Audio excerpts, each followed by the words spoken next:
Ta-da. My company and me are called Heaven's Helper. Can I move your drink a little? It's alright, it's right near the light here. The last thing we need is a fire, considering we've already got enough heat in here.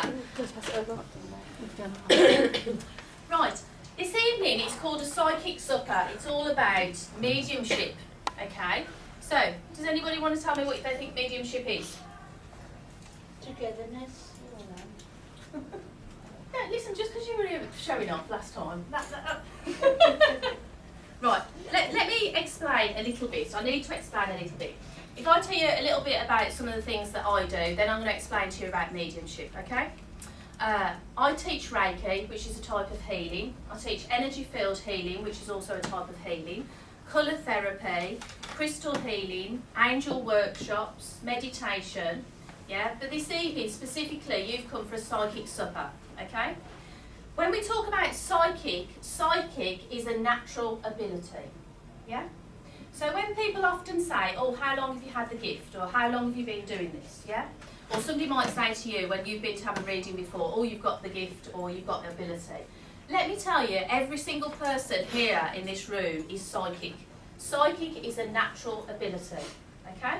So, for any of you, if you don't understand that, what I'm talking about is, you know, you have a feeling about something, or you dream about something, or you have a gut feeling, or you walk in somewhere and you go, ooh, don't like it here.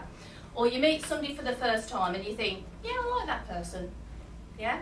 That's your gut feeling, that's your intuition. Yeah? Anybody here never had that?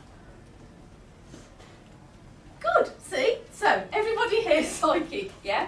You've all got the natural ability.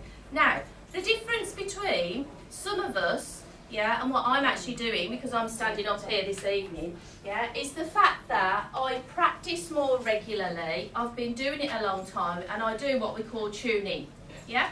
So you could tune into Radio 1, Heart FM, whatever you listen to, Kerrang, yeah, or in my case, Spirit FM, yeah? So, when I teach students that come to me for psychic development, which I'm sure Lynn and other people would agree, we learn how to develop that. So if you want to develop that, yes, you can develop that. So it's a natural ability, okay? So don't let anybody tell you, oh, such and such is special and I can do it and I can't. We can all do it. It's a matter of application and how much we practice, okay? So that's psychic. When we talk about clairvoyant, which I'm sure you've also heard, clairvoyant means clear vision, which means being able to see, okay? And when we talk about seeing, if I say to each of you now to visualise your bedroom at home, yeah? Can you do that? Yeah? And you haven't got your eyes shut and you're not seeing anything go in front of you, yeah? You're seeing in your mind's eye. So most of us that are clairvoyant and psychic, when you see things, we see them clairvoyantly. So we see them in our mind's eye, okay? If we hear, what we call hear spirit, that's called clairaudient, yeah, hearing, and it doesn't come, like when I'm going to give you messages this evening, it doesn't come in my ear like a voice like one of you, it comes to me like a thought in my head, like that, yeah? That's clairaudient, yeah? So there's clairvoyant, seeing, clairaudient, hearing. Clairsentient is where we actually feel in our body, yeah? So we feel something. So if somebody passed and had a very bad chest or a heart condition, or they might have suffered with the knees or whatever, I will feel that in my body. That's called clairsentient, feeling. When most people decide that they'd like to become healers or do psychic development, the first thing that they have is clairsentience, okay? So, trying or expecting to have huge big visions of people standing who are spirits in front of you doesn't always happen. Normally when people start, it will happen as a feeling. So you might go somewhere and you might feel something. It might feel cold, it might feel like a breeze, it might be a smell, yeah? Put your hand up if you experience something like that. The smell of something, like the smell of smoke or a perfume or a breeze, yeah? There's got to be more than 7 or 8 of you, come on. Right, okay. So, this evening what we're going to do is we're going to go through some relaxation, which I'm going to talk you through in a moment.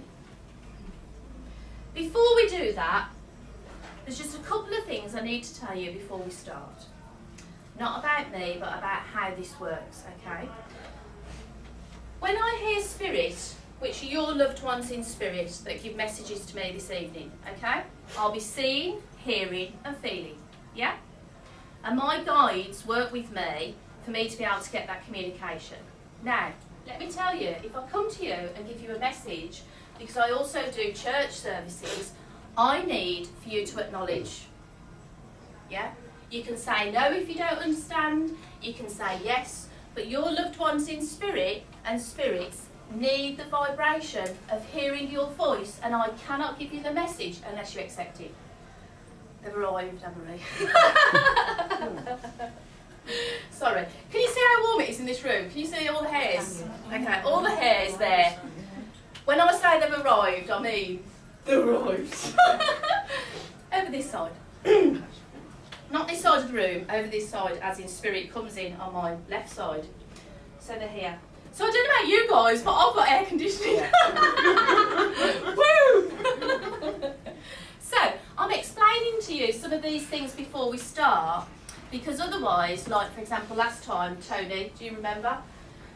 We have people that we can't give messages to, not because Vanessa's not hearing it, or seeing it, or feeling it, but because the person down here isn't accepting it, okay? Which will create a blockage. So, let me explain. When people come to me for readings one-on-one, privately, okay?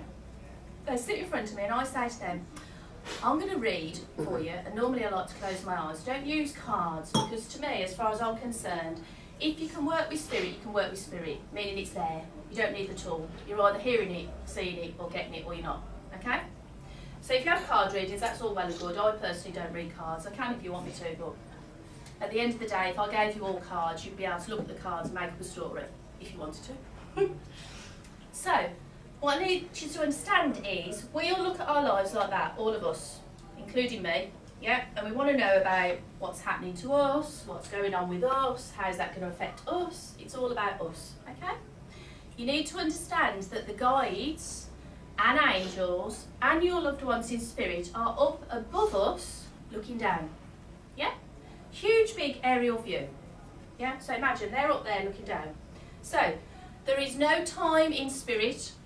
So when I come to you and give you a message and they give me information, okay, it could be to do with things that have already happened, memories you've shared with them, things to do with your childhood. You might have to go home and say to your mum or your dad, do you know this person, do you know this name? And they're going to go, oh yeah, that's your auntie such and such, okay?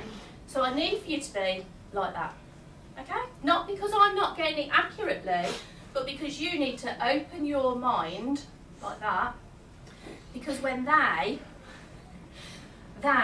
them upstairs that I call them, which they don't mind, when they show us stuff and they're looking down here tonight, if you're going to get a message, let me tell you, it might not always be just for you.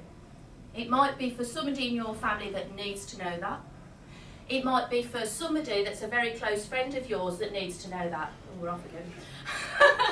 Do you understand? So that's going to be as if you're, I don't know, an earth angel and you're going to be doing somebody a good turn. So you might have come tonight and thought, oh, I need some message for me and I need to know about my relationship and I need to know whether I'm going to have that new job. Yeah, and you're doing this, okay?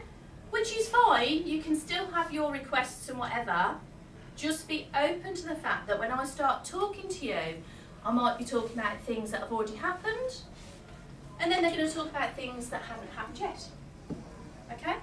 So when I'm saying to you such and such, and I'll say like a name, and you'll go, I don't know that person, that doesn't mean to say that you might not be going for a new job and the person that interviews you isn't called that. Yeah? Is that okay? Right. Now, Tony's got a pen and paper. Who was really good at writing at school? They're all fine to say now, aren't they? Nobody wants to say. If I'm going to write minutes, it's a no-go. No, not minutes, just some. Tony's going to write a few, aren't you? But Tony can't do all of it. Anybody else want to?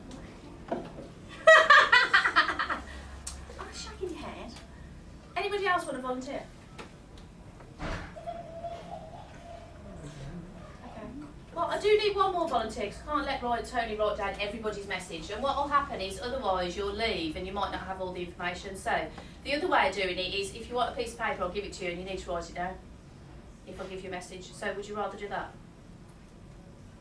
Yeah, it's easier to, if you've got Yeah. one message, it's easier to have to remember to stand and Listen, when we're bigger, we can have a microphone, okay? We can pass it round and it'll all be recorded. It's being recorded anyway, isn't it? See, woohoo! Okay, pen and paper. Everybody got a pen? Dig deep, because what's going to happen is if I come to you, you're all going to be rustling round going, I've got a pen, I can't write that. No, you've got a pen.